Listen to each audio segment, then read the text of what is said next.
தமிழ் சொந்தங்களுக்கும், கவிதை விரும்பிகளுக்கும் என்னுடைய வணக்கம். பழகிய நாளிலிருந்து விலகிய நாளே கிடையாதடி. நழுவிய நட்பென்று நமதொன்றும் ஆகாதடி. உனக்குள் சுழலும் சக்கரம் நானடி. எனக்குள் சுழலும் அண்டம் நீயடி. மெல்லிய தென்றலென நட்பால் வருடி போகிறாய்.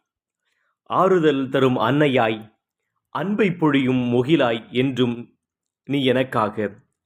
தூய நட்பே தாயாய், இருப்பேன் தோழியே நான் உனக்காக. தூய நட்பே தாயாய், இருப்பேன் தோழியே நான் உனக்காக. உன் வளர்ச்சியில் மகிழ்ச்சியும், உன் புகழ்ச்சியில் பெருமையும் அடைவேன். உன் உயர்வை கொண்டாடித் திரிவேன். இதயம் முழுக்க உன்னை சுமப்பேன். உன் ஒவ்வொரு உயர்வையும் கொண்டாடித் திரிவேன். இதயம் முழுக்க உன்னை சுமப்பேன். உயிரே என் தோழி, உன்னை இதயம் முழுக்க சுமப்பேன் என்று நவஜோதி அவர்கள் இயற்றிய கவிதை. நன்றி, வணக்கம்.